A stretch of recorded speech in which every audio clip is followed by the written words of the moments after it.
Hello there, you Awakening Wonders. Thanks for joining me for Stay Free with Russell Brand today. This is an important and special show. Well, why? Because you're in it. Actually, no.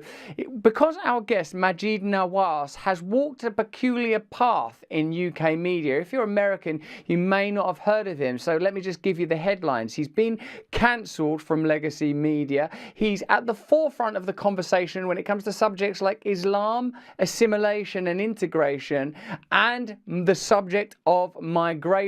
Do you agree with me? Let me know in the comments and chat that it's important to have conversations on the subject of integration. I spoke to Maajid as honestly as I could about my belief that at some point, in order to bring about peace, actual peace, there would have to be some kind of referenda on the subject of migration. At least that would happen in a representative republic or in an electoral democracy. People would say, look, we might believe in mass migration, but what do you guys think? Let us know via the ballot box. Let us know.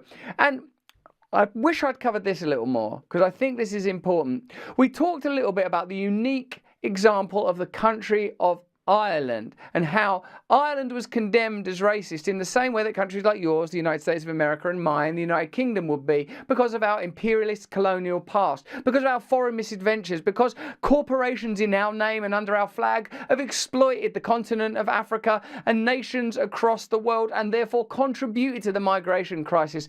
I wonder if you've seen the fantastic conversations on, was it Breaking Points I saw, where talking about the subject of Haitian immigration into your country, America, the important points of the way that that nation has been destabilized by aspects of American imperialism isn't often enough explained.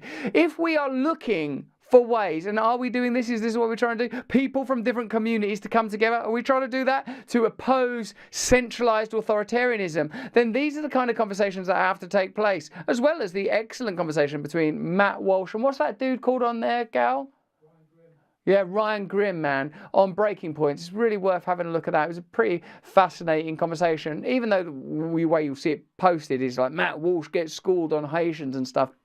Even that's somewhat incendiary. What I liked about it is when you look thoroughly at the subject of migration, you realize how it benefits elites everywhere and it is detrimental to ordinary people everywhere. And unless we're able to have the sophistication of thought and the power of spirit to overcome their diversionary and divisive tactics, we're in a lot of trouble. Before we get into Maajid Nawaz and this fantastic conversation, remember it's been up on Locals for a month now, as well as brilliant little meditations. If you want to become an Awaken Wonder, you can just click the link that we're posting now on Rumble. And if you're watching this on YouTube, we're going to be there for about another 10 minutes before leaving you because it's too crazy over there on YouTube, too much censorship. Just want to show you the sort of stuff we do over there. Look, this is a little meditation that I did on, what book was it? Colosseans 3:2. Someone in our community, one of the Awaken Wonders on Locals, pitched it and we did it because we're compliant. Anything you feel, offer it to him. Sadness, anger, despair, boredom, irritation, agitation, love, joy, anything, offer it all to him where he sits at the right hand. You can use an image here, of course, another helpful thing.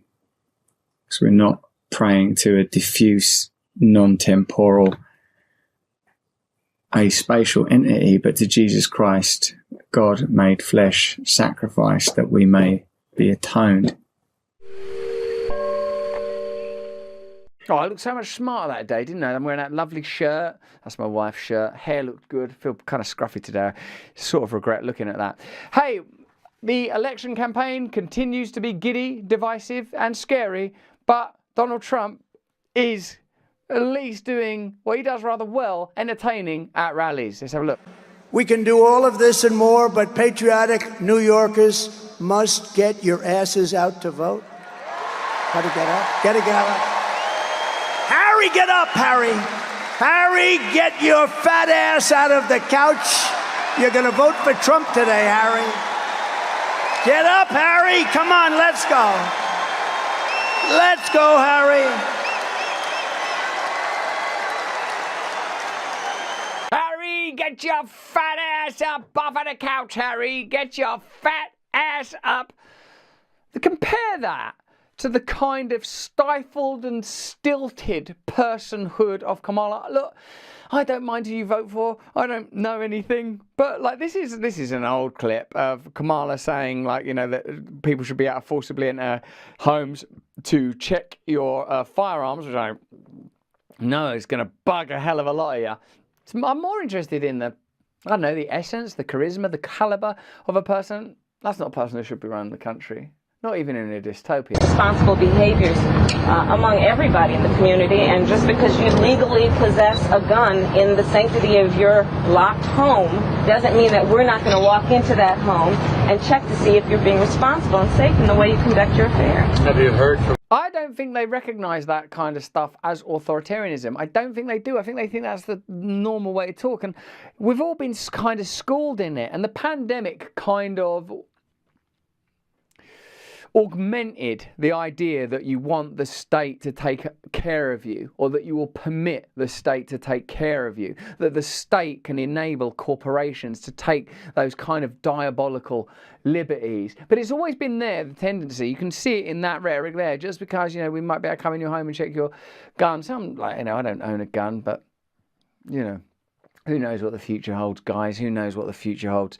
All right. Here's MSNBC saying that Kamala is an inspiration because she's a product of a mixed marriage. Actually, I believe that love does conquer all. I believe we do have more in common than divides us. I do believe that if people love one another, they should be allowed to be together. But let's see what MSNBC do with this police. But Kamala Harris would be just the opposite. Why? Because she's an inspiration.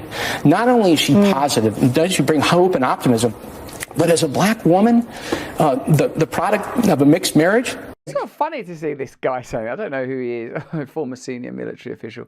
You know, it's good though, isn't it? I've had conversations like that sometimes when I've been like talking to advisors that are trying to encourage me. You know, you're great, you. Come on, you're a good guy. They're lucky to have you in this contract with you. It's very, like, that just don't ring true. Like, I don't think he believes marriage.